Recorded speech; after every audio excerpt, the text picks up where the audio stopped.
Speaking of awesome projects that both of us could collaborate on, the video game Hot Sauce series. Yeah. Uh, the first two episodes were about Alan and I wanting to do what we wanted to do. To me, I still love Zombie Revenge just because that was our first attempt at it. It's an action-packed game. Hell yeah. Hot Wheels Turbo Racing was way harder to riff on just because there's no fucking cutscenes in that game. Yeah. You racing. You're just a fucking Hot Wheels car. There might be a few loop-de-loops. Yeah. But that was a part of our adolescence, so we just done it. But I really want everyone to suggest an episode of Video Game Hot Sauce, either on Facebook or on the YouTube channel below. I know this motherfucker I'm doing one with. And also Kevin Kamer out there, he wants to be down with it. And Rob Davis, he's also going to be a part. Oh, yeah. Those three fellas have expressed interest. Sweet. But moving on. Where do we go to from here? What do we do, Kevin? Boy, Wiggly. Let me tell you, I have no earthly idea. Because a lot of things rattle your cage. Yeah. But how strong is your cage, and where does the music go from here? I don't know. It's always been unknown. Well, especially recently, since... Because we live in the era where no one makes music off albums, period. Yeah. Did I say music or money? Music. Oh, they make money. Money. Whoops. Off album. I started to say music off albums. Yeah, that's what I meant to say. But they're one and the same thing. Yeah. Used to be, not anymore. Yeah. 100% not anymore. And we were in that era of music where it's so weird now. Yeah. Used to, it's like, I always grew up with, like, you make a record and you fucking sell it. Yeah. You sell the physical fucking record or your fucking CD or 8-track or tape. Mm-hmm. Now it's just fucking sell your MP3, man. Yeah. Sell your waveform. Yeah. But you gotta give them something with substance, though. Yeah. Now, I mean, the way I look at it, I'm like, shit, I'd be happy with playing somewhere and getting a door cover, Telling everybody about it.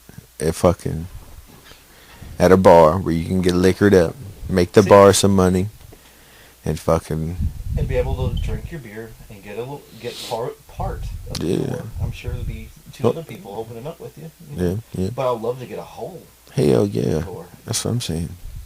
But also, this is what makes me kind of enjoy this era of music because it is DIY. Yeah. And it makes bands bust their ass more because they make their money off touring.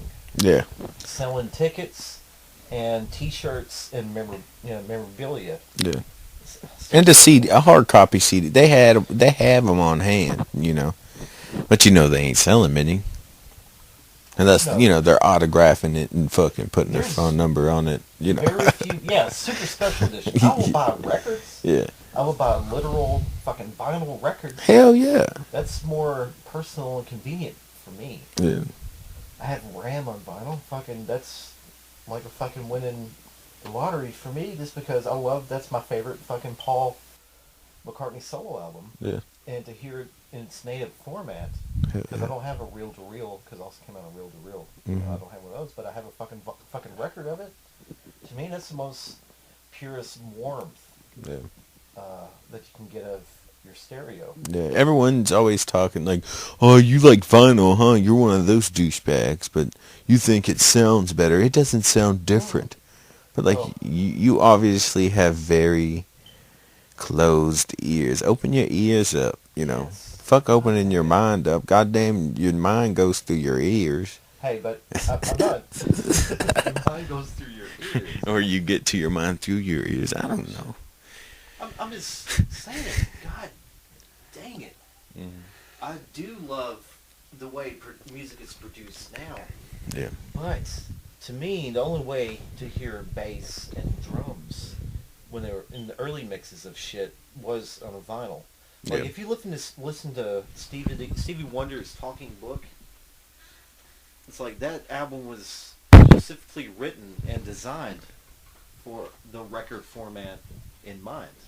Well, Specifically written for a piece of vinyl that presses music that you put near a needle yeah. and a cup and listen to. Yeah.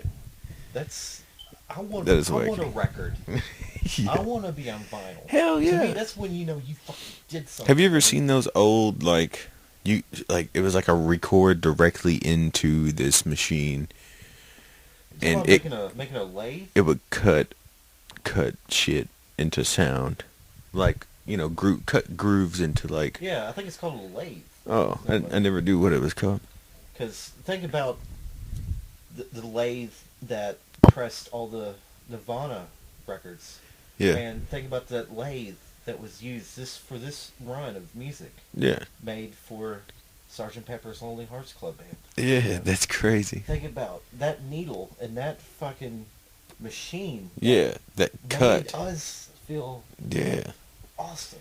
You know, the warmth of a vinyl record. You know, it's way personal. Indeed. And just imagine that back in the day when that's all they had, was vinyl records. They would, they was like, okay, have to do this, this, and this. No problem. Nowadays you can fucking push play. But still doesn't make you more of a artist just because you can push play. Yeah, exactly. You really got to bring your own thunder and your own sauce to whatever you do musically or as a personality. I don't know. Yeah, exactly. Can't go hook your iPhone up to a. I mean, it's cool to do at parties, but like it's if convenient. I wish I had that at that age. Yeah. Everybody's like, I mix at the. I'm a fucking spin at this festival. Oh yeah, what are you spinning? The wheels on your iPad.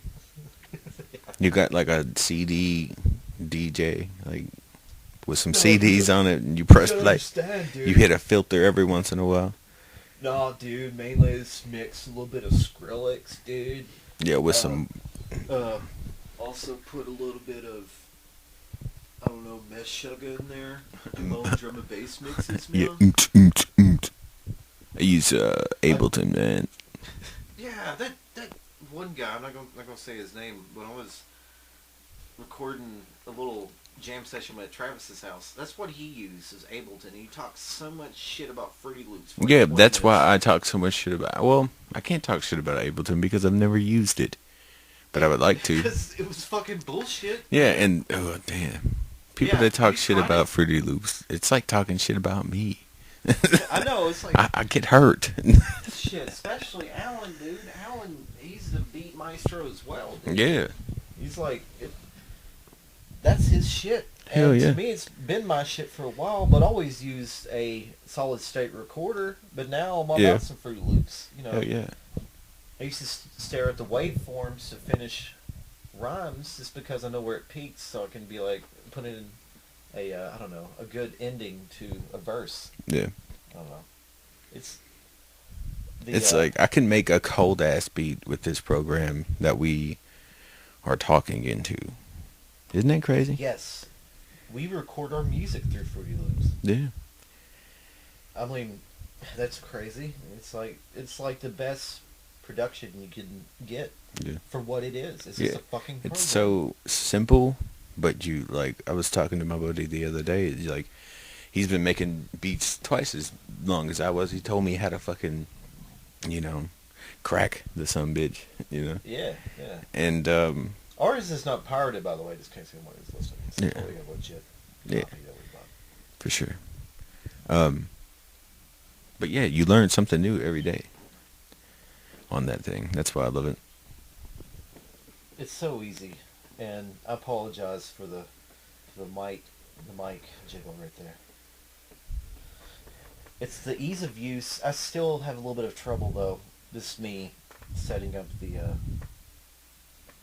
I don't know, the MIDI functions on this. Yeah. Where it picks up. The Once we get past that step, I mean, it's on. I know where to, what tracks to arm. Yeah. But Fruity Loops, I guess what we're trying to say, definitely was a game changer in, at least in music production in our realm. It really did. Yeah. I mean, it's not like we're sucking its balls. I'm sure there's something way better out there. I'm just saying, I'm not going to take anything away from Fruity Loops because that's the thing that we learned on first. Yeah. And it's so easy. Yeah, exactly. You mentioned something about Audition earlier. I used Audition for a while. That Mugwump album that we were mentioning earlier, That's what we recorded it on was Audition, Adobe Audition. Yeah, it's definitely not the best thing to record with. Yeah, it's not user friendly. Not at all. They wouldn't recognize this is in 24. Yeah, it's not tool friendly either. You know, if you want to plug anything into it, at least it's never been for me. Only thing I see Adobe Audition as is just something to edit waveforms with, but that's it. Because it is easy to edit. They have a great editing thing, but as far as like using it as primary music and editing, it's just I don't know. It's not there. Yeah, not at all. It is really good for. Well, it used to be. I can't say it is now because I haven't used it in I don't know a few years. But to get a final mix and then like a master, don't do anything to it, but to cut shit, or you want to add some like fade ins or some fade outs, or add a little compression. I don't know. You could. I mean, I could never create with it. I guess that's what I'm trying to say. Yeah, it's just not there. Right. It's terrible. Yeah. But what you can do is do the basic recording of anything, and just put some mid-level effects to it afterwards when you do it live, because it's just not built for it, man. Yeah. Or maybe it is, and I just didn't figure it out. I just see it as a fucking editing program, more so as same here. But Kevin, who's your pick for the championship this year, man? In the big tournament? I don't know who. I haven't kept up this year. I know Kentucky, Louisville, Kentucky, Louisville, Kentucky. So I'm for Kentucky, motherfucker. Okay. I don't have the brackets over there beside that green lighter. I made a bracket. My final four, I think, is Baylor and Louisville and Kansas and someone. I don't know. But I know historically Kentucky has beat their teams that they're in a rivalry with. I don't know. I'm reading this thing here. Right. Okay, what ruined anyone's bracket was the first round, especially if you see this shit. Because a lot of number one seeds got knocked off, but only one of those college teams made a record. Yeah. That was Kentucky Wildcats. They set a record for knocking off two number one seeds in the tournament, which is pretty awesome. Damn. Michigan State has like a Kevin Durant player on their team, so that's why I put him going all the way. I did not know that Obama picked Michigan State to go all the way either. I didn't know that. But he did have Louisville in his Final Four. Yeah. I knew that much, but I still had him in my Final Four too, so I ain't gonna fucking change it. But I didn't know about Michigan State. Word. Really good team. Word. Built around a star player. I don't know. But who do you choose after looking at the bracket? What's your team? I don't know, man. Like I said, I don't really keep up, but I'll catch a Kentucky game when it's on. That's the only people I really watch. I guess it's being born and bred and fed in Kentucky. I'm just assuming. I'm assuming they're gonna fucking go all the way.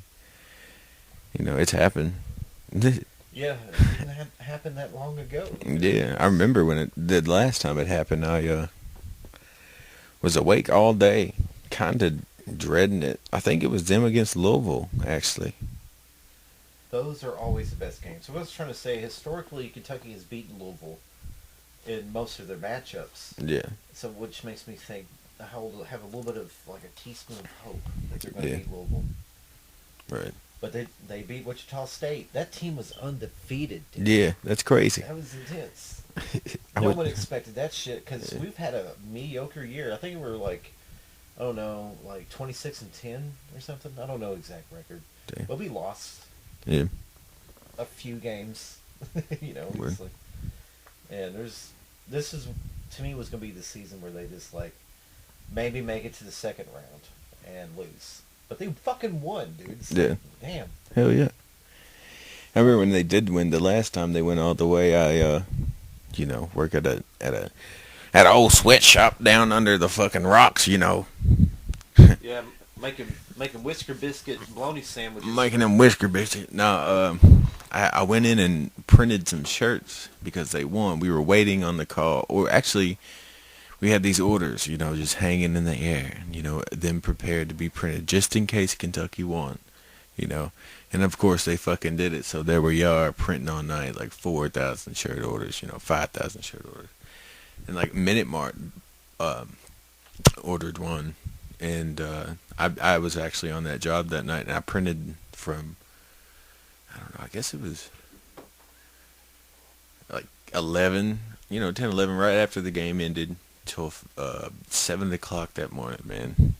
I wasn't on third shift then at the time, but just printed those damn Kentucky shirts, fucking, just got to able to run a press, just pumping them out. And I wake up the next day, like 1, because I went to bed at like 8 right when I got home, just dead tired.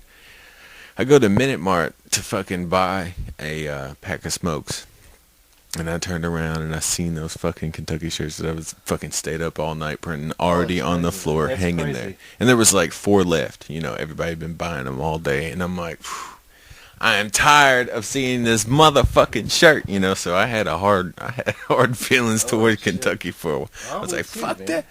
But that's my psyche, like being fucked up and intertwining two things. But oh no, man, that's phantom pain. That's what that is. Yeah, this image is burned into my skull.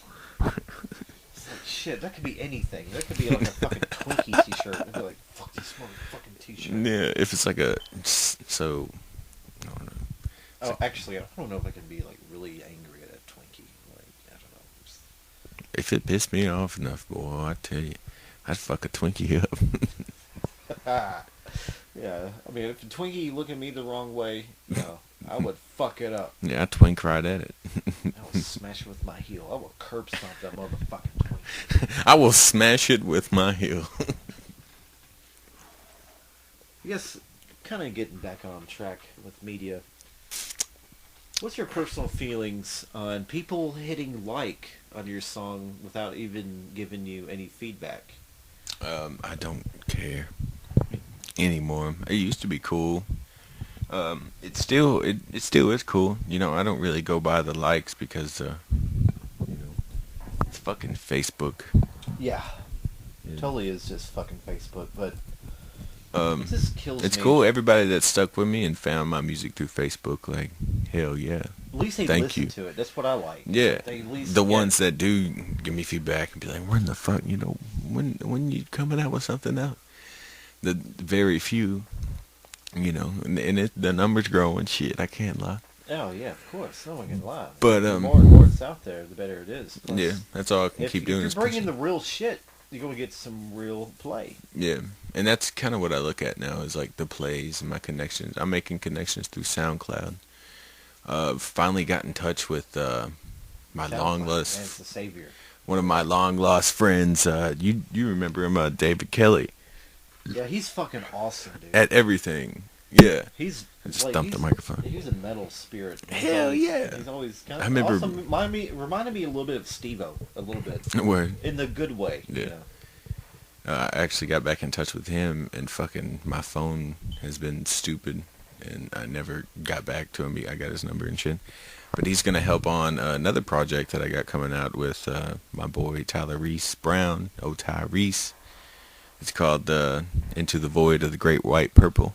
It's we're making an album, and we got some shit laid down. One single popped up, to let everybody know where we're coming from and what we're doing. Yeah. And it's in the works, and it's going good. But I'm hoping to get David to collaborate with us. He lives in like Connecticut, so damn.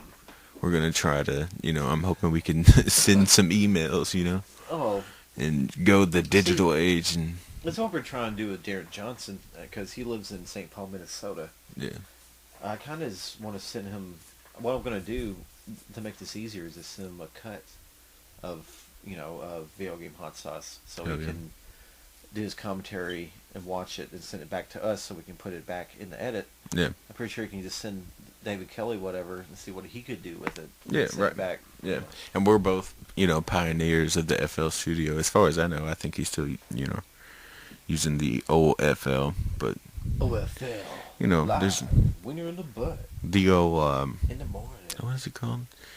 The, FLPs, man, send in a zipped loop package. It's very fun to fuck with another artist, But yeah. Damn. It's crazy how you can send shit. Like me and old Ethan Mahaney. Old Juan Jalapeno will be fucking, he sends me, he used to send me bones of beats. Like the backbone. And I'd fucking, throw the ribs on it. But now that motherfucker's making full fucking fried catfish beats. And it's crazy. Crazy good. I hope he sticks with it, Yeah, because the more creative that the beats become, or the production, is also what keeps you going. Is because that's such a personal fucking thing. Yeah. It's kind of feed off and drive each other to be better. Indeed. Anyway, how you been doing? Oh shit, man. I've been doing fine. Just smoking those vapor cigarettes from time to time. Also been drinking on a 211 40 ounce. Yeah, same here. And I just hit my e-cig 6 times, and the motherfucker, Did it die? No, the fucking battery wasn't on. I had to click it 5 times. But I was sitting there pulling on it like a motherfucker. Just. You get a little bit of the taste. I cuss too much. Oh, this is cool. This is the malt liquor review with Kebin Willoughby. Review. What do you think about Still Reserve? What do you think about the taste and the mouthfeel of Still Reserve? Oh, I like this one. It's real full-bodied. Nah, for real though, I love Still Reserve. Me too. You gave me my first Still Reserve actually. Oh damn it, dude! I'm just saying, it's the most bang for your buck. Hell it's yeah. Definitely not the best ever. But yeah, I got hooked. When I got into craft beer, I was drinking Old Rasputin. Yeah. Dogfish Head 90-minute IPA. And the Worldwide Stout. I was drinking some good beers. Yeah. But even in my mind while drinking those good beers, it's like Still Reserve is still up there. Hell even after drinking all of the good beers, I was like, Still Reserve still. Yeah, because that dollar price, Oh shit. Always reminds you, hell yeah. I mean, the first couple drinks used to get me by my boo-boo. Don't get me wrong. Yes. And the first time I had it, I was like, this is nasty ass shit. But, I got halfway through it. And, the more you drink it, the better it tastes, of course, shit, naturally. It does. And, this shit packs a fucking buzz with it, man. Yeah. 8.1. And this is the first 211-40 I've ever had. So, oh, shit. Poundsies on that. Hell yeah. And, I don't know. And how much you say this was? $2?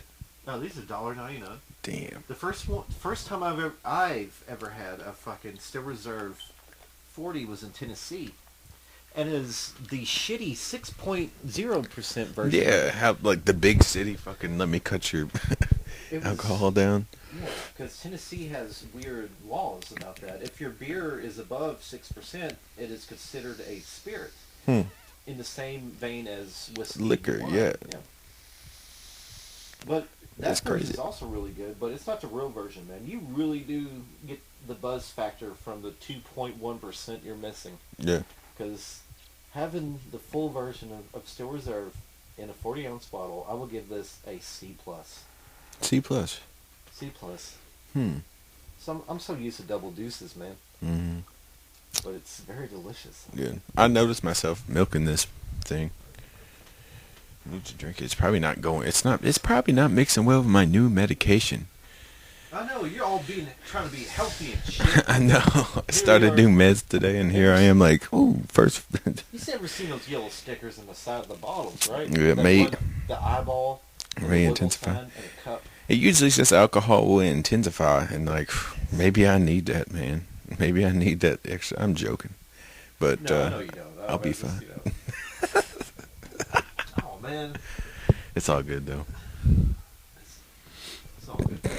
It's all good. What the fuck was we even talking about before that? Shit, I'm already slurring my. Oh, we talking about the wonders of malt liquor. Also, don't get King Cobra shit. Yeah, fuck no, man. They don't sell King Cobra in Bowling Green. Oh, you fucking It fucking That's sucks. bullshit, dude. Yeah. Because I remember Sarah's brother Adam was asking Sarah if is Kate's trying to be black or something.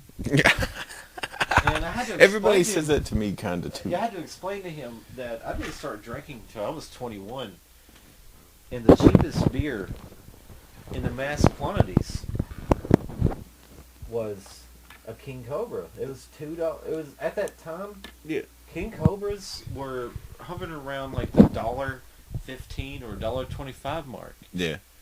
And that was the cheapest. That's a lot of thing. beer. That's a lot of beer for $1.25 at the time. Hell yeah. Even for $2, it's a fucking lot of beer. Hell yeah. So that's what I based my stuff off of, because I didn't want. To me, alcohol was a vice that I did not want to do. Yeah.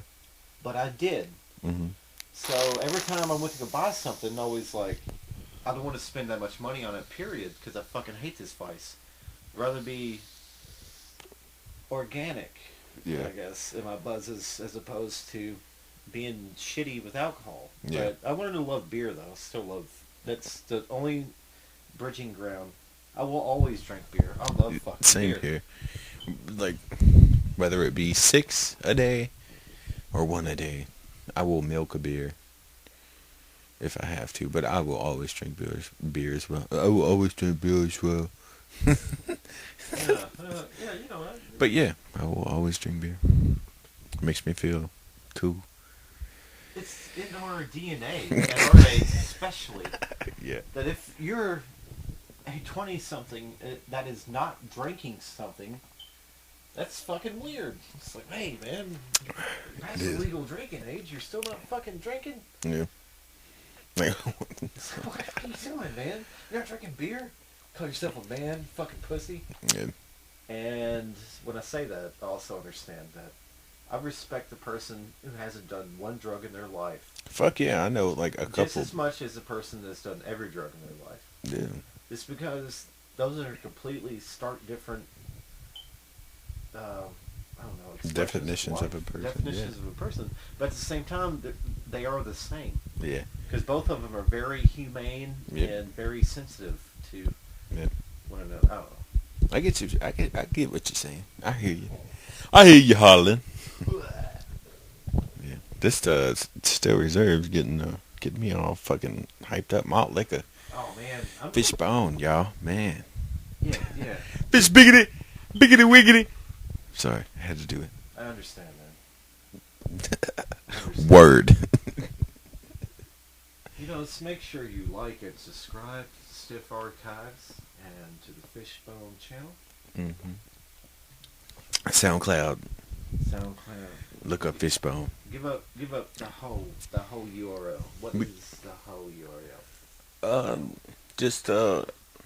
I think it's fucking Fishbone. That's all it is on That's all it is. on That's all it SoundCloud. is. We have a couple tracks up there, and there's a bunch that are private that have little bugs in them, you know, and little rodents.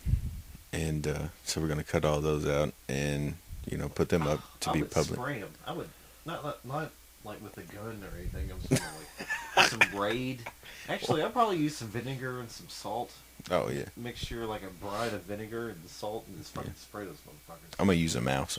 I'm gonna use a rodent against all the rodents and highlight them some bitches and delete them. And get those up there. Yeah, use the Brock Lesnar of rodents. Let him take them all out. He'll add 5 of them to the trap. Oh yeah, we'll schedule a pay-per-view. So WrestleMania 30. Oh shit! Is it coming up? Yeah. Yes. I heard an interview with the Hulkster the other day. Him and the Mouth of the South. Yes. Yeah. Jimmy Hart. Hell yeah. Dude, I don't know even what to say about wrestling at the moment, dude, because I haven't kept up in a long, long time. I'll just give a quick spill on it, man. Daniel Bryan is the most over wrestler. Like, he's like stone cold over right now. Yeah. In the WWE. And their build-up for him, even though he's so over, they ignored it for so long that the spillover of him being over, it's like they didn't give a fuck. They never gave him the belt. They never pushed him in the main event. Made him look like a fucking asshole. Damn. Gave him shitty merchandise. Yeah. Even at the time, I'm sure Daniel Bryan's like, damn, this is my own catchphrase. You know, it's like, it's yes. Mm-hmm. Yes. Yes. And no. You know. Yeah.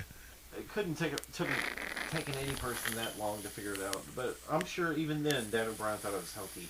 Mm-hmm. But even when Vince was ready to end his contract and get rid of him because he's plain, Yeah.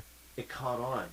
Not because it's such an awesome catchphrase. This is just the fact that it's Daniel Bryan and CM Punk both. I'll throw them in, both of those guys in there. They represent if you and I, or say Alan, really inspired ourselves to become a wrestler and actually do it. Yeah.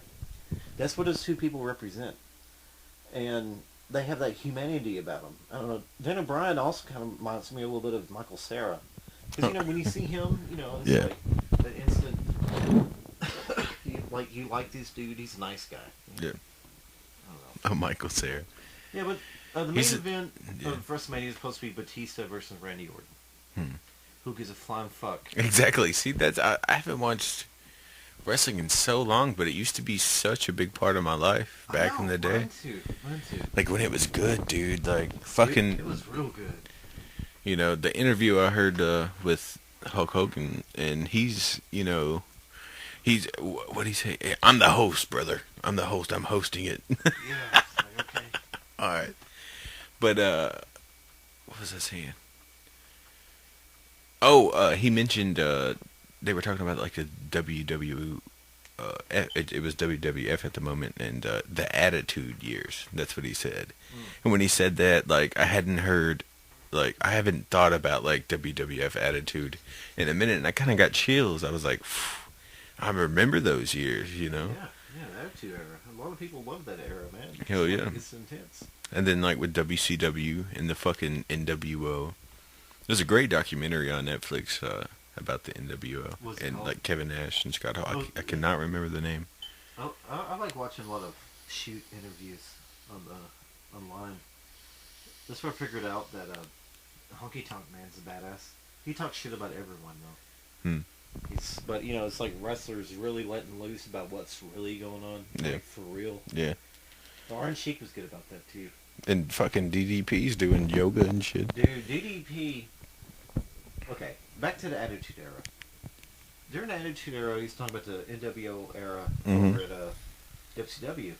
I mean, that was there, but also you gotta understand, there was the best part about any WCW pay-per-view during that era was the pre-main event. Because all the main events of those shows fucking sucked balls. Yeah. Like Hogan versus Ultimate Warrior 2. Yeah. Halloween Havoc. Awful. Even though it's not that bad compared to the other main events, non-Hogan related. Yeah. But the sub-main events, you always got to pay attention to. See, WCW had DDP and Goldberg and Sting. Goldberg, dude.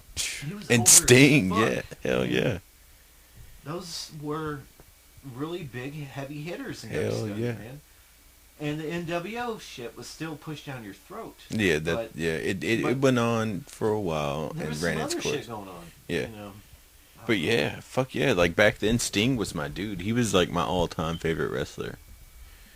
And he'd talk for a while, and then Sting hasn't spoken for 2 years. And here he is. Which side is he on, Larry? I don't know. He comes out of the fucking ceiling with a bat. That's so awesome. Doesn't say a word and beats the fuck out of everybody. That's cool. Hell yeah. You know, that's cool. Speaking of DDP, you remember the DDP and Sting main event, like on some Monday Night Nitro? Yes, I watched that. Dude, me too, and it fucking rocked my ass. Dude, during the match I watched, I think it was in 2000. It was him and Sting main eventing Nitro for DDP's championship. Yeah, that's the same and one. Fucking and Sting wins. Yeah. Oh no, it loses. No, Sting wins. Yeah, I'm pretty sure he did. Sorry, a little. But then again, that was 2000. That's 14 years ago. Yes, it was. And we got about 14 centimeters of. If my wrestling knowledge is not making it anywhere. Yeah, we're just. No, it totally doesn't. helmet. Fuck. Okay, start that over. Ask me that question again. Top 3 drummers off the top of your head. Top 2 drummers off the top of my head. Stuart Copeland. Questlove. And fucking What? Abe Cunningham from the Deftones. Okay. Yes. Cool. I mean, it's not in any particular order. This is one's off the top of my head, man. Yeah, some guy asked me that the other day. Well, no, he didn't ask me that. I just pulled them out of my ass. And I think that's why I asked you that, because it was so weird. Because I pulled them out of my ass. Yeah, mine was John Bonham, Mitch Mitchell, and Dave Grohl. Stereotypical sounding, I know, but No. fuck you. Dude, fucking all those drummers are fucking badass. Yeah, dude. my all top 3, not in any order. Top 3 drummers that I would love to jam with. Fuck. But I got my cousin, my homeboy. Oh, Matthew Travis. He's a great drummer. I heard he has glasses. He does. He's got them glasses. He looks like a homeless person. He needs to shave his face and cut his hair. And I also heard he takes a shit. Is that true? yeah, probably once or twice every other day. I don't know. He's cool. He's all right with me then. Yeah. Me too. He's cool with me. I ain't gonna lie. Shit. Yeah, we have established that Travis Daugherty can play drums really well, and he can take a shit. Yep. And he can sneeze.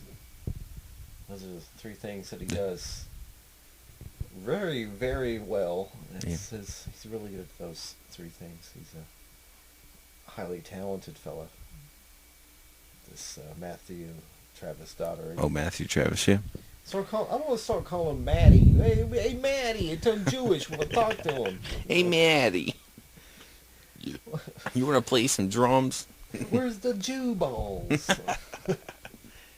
Oh, Trav, yeah. We're starting to play. I probably already said it during this oddcast, but partial like an outhouse. Soundbites. Yeah. Here goes soundbite. So Kevin Willoughby, what do you expect for 2014? This year, what do you expect? A bunch of bullshit, but hopefully a bunch of bullshit that will not be bullshit. Decomposure and new beginnings. Sappy. Yeah. I just want to decompress all my inner hatred and hopes. I want them to be released. Yeah, that's kind of what I was trying to say. Everything to disintegrate into the ground and grow back new life, and come with a fresh start with the same beginnings, you know. I just feel it might be a good year. Mm-hmm. It can be. It has the potential. Most of the years, it seems like, a lot of the years, it seems like that year had the potential to be the best ever. Yeah. It was always, the pre-made. Some old bullshit is what I like to call it. I'd like to close this out with saying that thank you, Kevin Willoughby, for joining the Stiff Oddcast. I hope that it's a good time, and you've been a great host. This Still Reserve really made me piss a lot. Oh, yeah. 40 ounces of anything will make you piss. I don't think I pissed at all. But the last time I pissed, I learned that a woman's female genitalia could be called the eel skinner. That's George Carlin. He always brings a nice Hell yeah. variation of any pussy word that you know. Yeah. But yeah, thanks, man. Thanks for having me on this podcast. I really wish that Alan could have been with us, but Yeah. he is incapacitated at the moment. Yeah. But hey, I am going to be too in the next 7 minutes. 7 minutes and counting. Thank you all for tuning in, and I'm a little buzzed. This is another Stiff Oddcast for you to listen to. Subscribe, like, and I gotta piss. Word.